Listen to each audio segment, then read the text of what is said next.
हाय बेचारी बहू। सरिता की शादी एक अच्छे परिवार में हुई है। उसका पति रोहन उसे बहुत प्यार करता है। घर में उसकी सास शांति और ननद मीनाक्षी भी है, जो सरिता के किसी काम में दखल अंदाजी नहीं करती। लेकिन फिर भी सरिता को ऐसा लगता है कि दुनिया की सबसे ज्यादा बेचारी बहू वही है और सबसे ज्यादा अत्याचार उसी पर हो रहा है। माँ जी, ये लीजिए आपकी चाय। अरे बहू, तूने इतनी ज्यादा चीनी क्यों डाल दी चाय में? हाय हाय माँ जी, मैंने तो उतनी ही मीठी बनाई है जितनी मीठी आपको पसंद है। माँ जी, आपको तो मेरे हाथ की चाय अच्छी ही नहीं लगती। जब देखो कुछ न कुछ कमी निकाल ही देती हो। अरे बहू, तू एक बात के पीछे ही पड़ जाती है। मैंने ऐसा कब कहा कि तू रोज चाय खराब बनाती है? सरिता अपने कमरे में चली जाती है और फोन उठाकर अपनी माँ से बात करती है। हेलो माँ, कैसी हो आप? क्या कर रही हो? मैं तो ठीक हूँ, पर तू बता, तेरा मूड कैसा है? तेरी आवाज से लग रहा है कि कुछ तो हुआ है तेरे ससुराल में। अरे क्या बताऊँ माँ, यहाँ तो हर समय मेरे साथ बहुत बुरा व्यवहार होता है। मैंने अपनी सास के लिए इतनी अच्छी चाय बनाई, लेकिन मेरी सास चाय पीते ही मुझे 4 बातें सुना दी। बेटी, तू इतनी छोटी छोटी बातों पर ध्यान ही क्यों देती हो? तुम्हारी सास ने कुछ बोल भी दिया तो क्या हो गया? वो बड़ी है ना तुझसे। माँ ने इतना समझाया, लेकिन इस बात का सरिता पर कोई असर नहीं हुआ। अपनी बेचारी बहू की छवि वो बदलना ही नहीं चाहती। अगली सुबह सब नाश्ते की टेबल पर बैठकर नाश्ता कर रहे थे, तभी सरिता ने अपने पति से कहा, सुनिए जी, मुझे ना आज बाजार से कुछ सामान लेकर आना है। आज आप ऑफिस से आने के बाद मुझे लेकर चलना ना। भाभी, मुझे भी कुछ किताबें खरीदनी है। आप दोनों जा ही रहे हो तो मेरी किताबें भी ले आना। लो, अभी तो बात ही की है बाजार जाने की, तो एक फरमाइश आ गई।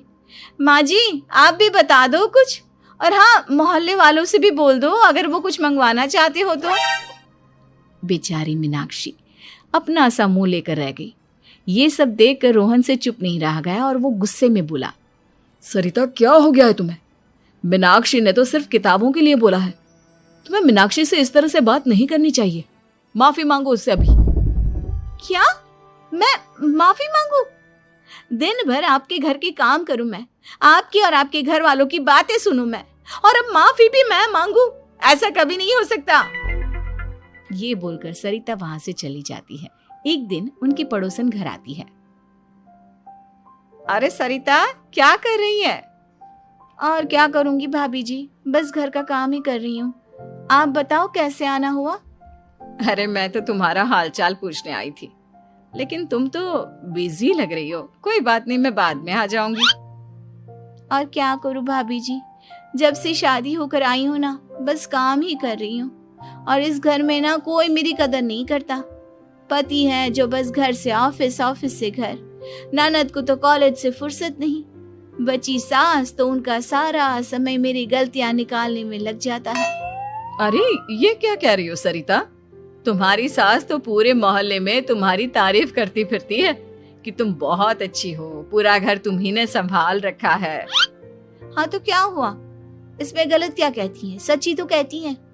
मेरी मर्जी के बिना इस घर का पत्ता भी नहीं हिलता। शाम को जब रोहन घर आया तो उसने सबसे कहा, कल हम सबको मौसी जी के घर जाना है। उनकी बेटी की शादी है। सब अपनी अपनी पैकिंग कर लो, सुबह होते ही निकल जाएंगे। और सरिता, तुम कान खोलकर सुन लो, वहां जाकर किसी की बुराई भलाई शुरू मत कर देना, नहीं तो मुझसे बुरा कोई नहीं होगा।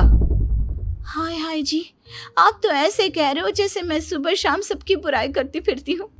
आज तक कोई कह नहीं सकता कि मैंने किसी की पीठ पीछे किसी के बारे में कोई बुरी बात बोली हो तो। अरे बस बहू, बात को और ज्यादा आगे मत बढ़ा। हमें सब पता है तू हमारे साथ क्या व्यवहार करती है। ये बात घर तक रखना, शादी में किसी को कुछ मत बोलना, नहीं तो सब कहेंगे कि शांति की बहू कितना बोलती है। हाँ हाँ, सब कुछ तो मैं ही बोलती हूँ ना। आप लोग तो हर समय फूलों की बारिश करते रहते हो मेरे ऊपर। सारी गलती मेरी है जो मैं इस घर में आई। सबका कितना ध्यान रखती हूँ, लेकिन फिर भी मेरी तो आप लोगों की नजर में कोई कदर ही नहीं है।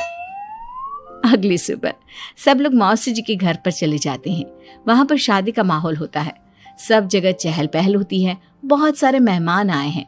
सरिता को वहां बहुत अच्छा लग रहा है।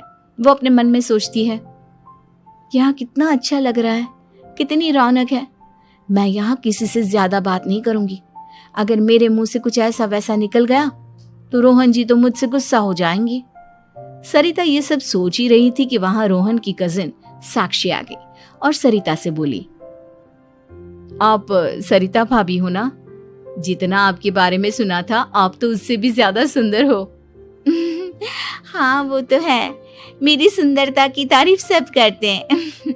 मेरे मायके में तो सब यही बोलते हैं कि रोहन जी की किस्मत बहुत अच्छी है जिन्हें मैं मिली। लेकिन आप कौन है? मैंने आपको पहचाना नहीं। मैं रोहन भैया की कजिन हूँ। आपकी शादी पर नहीं आ पाई थी ना, इसलिए आप मुझसे मिली नहीं कभी। शांति मौसी और मीनाक्षी आपकी बहुत तारीफ करते हैं। क्या कहा तुमने? मेरी तारीफ? कभी नहीं। मेरे ससुराल वाले कभी मेरी तारीफ कर ही नहीं सकते। मैं इतनी अच्छी हूँ, मेहनती हूँ, लेकिन उन्हें तो मेरी कदर ही नहीं। सारा दिन घर का काम करती हूँ, फिर भी मेरी सास ना मुझे सुनाती रहती है और पति भी मेरी सास की साइड लेते हैं। ना कभी बाहर ले जाते हैं ना कहीं घुमाने। अगर घुमाने के लिए कभी बोल भी देना तो उनकी बहन बीच में आ जाती है। मैं कैसे रह रही हूँ उस घर में ये मैं ही जानती हूँ। सरिता की ये बातें सुनकर साक्षी को बड़ी हैरानी हुई। अब वो हर किसी के सामने अपनी बढ़ाई और ससुराल वालों की बुराई करने लगी। रोहन और शांति को सरिता पर बहुत गुस्सा आया, लेकिन वो चुप रहे। अगले दिन जब वो अपने घर पर आए, सरिता, तुमने क्यों सबके सामने मेरी इज्जत का तमाशा बनाया? तुमसे बोला था ना कि चुप रहना। अजी ऐसा भी क्या कह दिया मैंने जो इतना भड़क रहे हो? तुम जहां जाती हो अपना रोना शुरू कर देती हो, कभी किसी दूसरे की बात ही नहीं सुनती, बस अपनी कहती रहती हो। तुमने सबके सामने हमारा तमाशा बनाकर रख दिया है। हे भगवान, मुझे अपने पास बुला ले। जिस घर में मेरी कदर ही नहीं उस घर में मेरा क्या काम? अरे क्या करूंगी मैं यहाँ रहकर? जो भी आता है मुझे सुनाकर चला जाता है। मैं तो किसी से कुछ नहीं कहती। सीधी सादी बहू मिल गई है ना सबको, तो जो जी में आए वो करो। सरिता ने अपने आगे किसी को कुछ बोलने ही नहीं दिया और उस दिन भी उसने सबके सामने खुद को बेचारी बना ही दिया। अगले दिन मीनाक्षी कॉलेज के लिए लेट हो रही थी, इसलिए वो हर काम जल्दी जल्दी कर रही थी। अपना नाश्ता लेने किचन में गई और पतीले में रखे गरम दूध को गिलास में डालने लगी। दूध का पतीला उसके हाथ से छूट गया और गरम गरम दूध उसके हाथ पर गिर गया। ओए माँ, हाय मेरा हाथ, माँ मेरा हाथ जल गया। मीनाक्षी की आवाज सुनकर सरिता दौड़ती हुई आई। ये क्या किया तुमने? तुम्हें नाश्ता चाहिए था तो मुझसे बोल देती, मैं क्या मना करती थी? अब पता नहीं कितने दिन की मुसीबत पाल ली तुमने। सरिता मीनाक्षी को उसके कमरे में ले गई और उसका बहुत ख्याल रखा। उसका इस तरह से ख्याल रखना शांति और रोहन को थोड़ा अजीब लगा। माँ, सरिता के दिमाग का भी कुछ पता नहीं। कल शादी में सबको इतना कुछ बोल कर आई है हमारे बारे में, और अब मीनाक्षी की कितनी अच्छी देखभाल कर रही है। ये ऐसा क्यों करती है? बेटा, तेरी बीवी की ना आदत हो गई है सबके सामने खुद को बेचारी दिखाने की, और आदत इतनी जल्दी नहीं बदलती। जब ये बोलना शुरू करती है तो रुकने का नाम ही नहीं लेती, इसलिए इसे पता ही नहीं चलता कि ये किसके सामने क्या बोली जा रही है। लेकिन दिल की बहुत अच्छी है। हमें भी अपना दिल बड़ा करके ये जैसी है इसे स्वीकार करना चाहिए।